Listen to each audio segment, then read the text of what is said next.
ఉత్తరాంధ్రకు ఆర్సెల్ మెటల్ మరియు Nippon steel సంస్థ సంయుక్తంగా కలిసి దాదాపు బ్రహ్మాండంగా 1,35,000 కోట్ల రూపాయలతో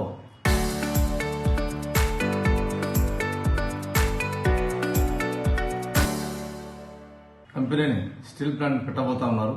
ఎందుకంటే దేశం యొక్క ఉక్కు సామర్థ్యాన్ని బలోపేతం చేసే విధంగా ఈరోజు కేంద్ర మంత్రివర్యులైనటువంటి కుమారస్వామి గారు, అలాగే గౌరవ ముఖ్యమంత్రులైనటువంటి నారా చంద్రబాబు నాయుడు గారు మరియు మన యువగలంతో స్టార్ట్ చేసి యువతకు ఎంతో ప్రేరణ పొందిస్తున్నటువంటి యువనాయకుడైనటువంటి విద్యాశాఖ మరియు ఐటీ శాఖ మంత్రి గౌరవ నారా లోకేష్ గారు ఈరోజు బ్రహ్మాండంగా శంకుస్థాపన చేయడం జరిగింది. అంతేగాక ఈరోజు దేశవ్యాప్తంగా తీసుకోండి గ్రీన్ఫీల్డ్ స్టీల్ ప్రాజెక్టులో భాగంగా మనకు దేశంలోనే, ఎందుకంటే ఇండియా లెవెల్లో ఉన్నటువంటి ప్రాజెక్టులు తీసుకుంటే ఈ స్టీల్ ఫ్యాక్టరీ అనేది చాలా అద్భుతమైనది. ఎందుకంటే ఎక్కడ లేని విధంగా కనివినలేని విధంగా 1,35,000 కోట్ల రూపాయలతో ఈరోజు ఆంధ్ర రాష్ట్రంలో భూమి పూజకు పురుడు పోసుకుంది. అందులో భాగంగా మన యువతకు దాదాపు 1,00,000 ఉద్యోగాలు ప్రత్యక్షంగా మరియు పరోక్షంగా ఇంత ఉపాధి కల్పిస్తూ ఉంది అనమాట ఆ ప్రాజెక్టు ద్వారా. అంతేగాక మరియు ఆ సంస్థకు అనుబంధంగా స్కిల్ డెవలప్మెంట్ మరియు టెక్నికల్ ట్రైనింగ్ ఈ రెండింటిని జోడించి మన ప్రభుత్వం కూడా దానికి అనుబంధంగా వచ్చేటువంటి పరిశ్రమల్లో భాగంగా యువతకు ఇంకా మరిన్ని ఉద్యోగాలు ఇచ్చే అవకాశం కూడా ఉందన్నమాట. అంటే ఈ విధంగా కూటమి ప్రభుత్వం అనేది దూసుకుపోతా ఉంది. మన కూటమి ప్రభుత్వం ఏర్పడ్డాక ఒక పరిశ్రమను స్థాపించడానికి అనువైన వాతావరణాన్ని కల్పిస్తూ అందులో భాగంగా స్పీడ్ ఆఫ్ డూయింగ్ బిజినెస్ అనేది దానికి ఇంత పెద్ద పరిశ్రమను ఆనతి కాలంలోనే మన గవర్నమెంట్ కూటమి ప్రభుత్వం ఏర్పడ్డాక దాదాపు 20 నెలల కాలంలో భూమి పూజకు నోచుకుందంటే ఆ పరిశ్రమకు సంబంధించినటువంటి ల్యాండ్ అక్వైజేషన్ అయితేనేమి ప్రతి విషయంలో ఆ ల్యాండ్ ఆ కంపెనీకి సంబంధించినటువంటి అన్ని అనుమతుల విషయంలో ఎంత చొరవ చూపిందని దానికి నిదర్శనం అన్నమాట. కాబట్టి ఆంధ్రప్రదేశ్లోనే స్పీడ్ ఆఫ్ డూయింగ్ బిజినెస్ జరుగుతున్న దానికి ఈ కంపెనీ ప్రత్యక్ష తార్కాణం అని చెప్పేసి తెలియజేస్తా ఉన్నాను. అంతేగాక ప్రపంచ స్థాయి కంపెనీస్ అన్ని ఈరోజు ఆంధ్రప్రదేశ్ వైపు చూస్తా ఉన్నాయి.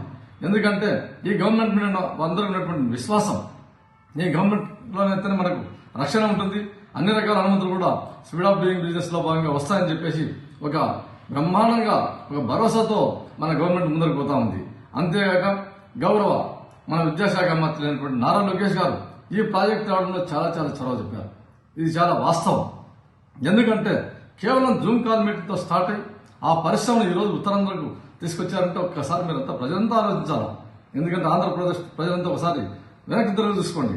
గత ప్రభుత్వంలో విధ్వంసమైనటువంటి రాష్ట్రంలో మన రాష్ట్రం ఎంత నష్టపోయింది.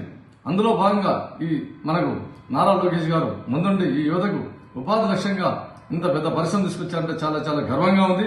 అంతేగాక ఆంధ్రప్రదేశ్ ముందర రాబోయే కాలంలో ఈ కంపెనీ ద్వారా మన భవిష్యత్ మారబోతుందని చెప్పేసి యువతకు తెలియజేస్తా ఉన్నాను.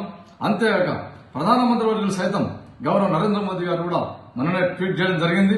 ఎందుకంటే ఇంత మంచి ప్రాజెక్ట్ ఆంధ్రప్రదేశ్లో పురుడు వస్తుందని చెప్పేసి ప్రధానమంత్రి వర్యులు సైతం హర్షం వ్యక్తం చేయడం జరిగింది. అంతేగాక ఈ ప్లాంట్ తో పాటు అంటే ఈ కంపెనీతో పాటు దాదాపు 50 MTPA కెపాసిటీతో మనకు క్యాప్టివ్ పోర్ట్ కూడా వస్తా ఉంది. ఓ క్యాప్టివ్ పోర్ట్ రావడం వలన మనకు వచ్చేటువంటి బెనిఫిట్ ఏమంటే అక్కడ వచ్చేసి 11,192 కోట్లతో దాదాపు అక్కడ క్యాప్టివ్ పోర్ట్ ఏర్పాటు చేయబోతా ఉన్నారు. దాని అనుబంధంగా మనకు దాదాపు 6,000 ఉద్యోగాలు వస్తా ఉన్నాయి. మళ్ళీ దాదాపు 316 ఎకరాల్లో ఏర్పాటు కాబోతా ఉంది. ఈ పోర్టుని కూడా 4 లైన్కు అక్కడ దగ్గర ఉన్నటువంటి జాతీయ రహదారికి అనుసంధానం చేస్తూ ఆ విధంగా అక్కడ కూడా 6,000 ఉద్యోగాలు మనకు లభించబోతా ఉన్నాయి.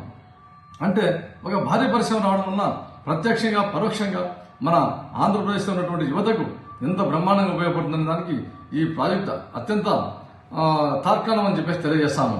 కావున రాబోయే రోజులు ఎందుకంటే ఈ కూటమి ప్రభుత్వానికి ప్రజలంతా ఆశీర్వదించాలి.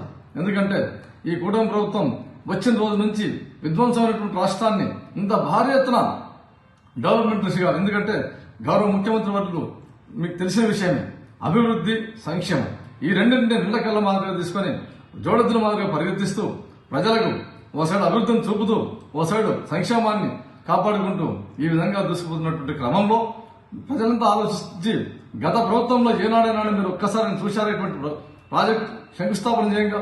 అంతేగా మొన్నటి రోజున కూడా దాదాపుగా 45 days గడవలేదు మనకు వైజాగ్ సమీపంలో యలమంచిల దగ్గర కూడా గౌరవ ఐటీ శాఖ మంత్రులు బ్లూ జెట్ కంపెనీతో 2,700 కోట్లతో ఒక ఫార్మా కంపెనీ కూడా ఓపెన్ చేయడం జరిగింది. దానికి కూడా ముంపు జరిగింది. ఈ విధంగా పరిశ్రమలు భారీ పరిశ్రమలు మనకు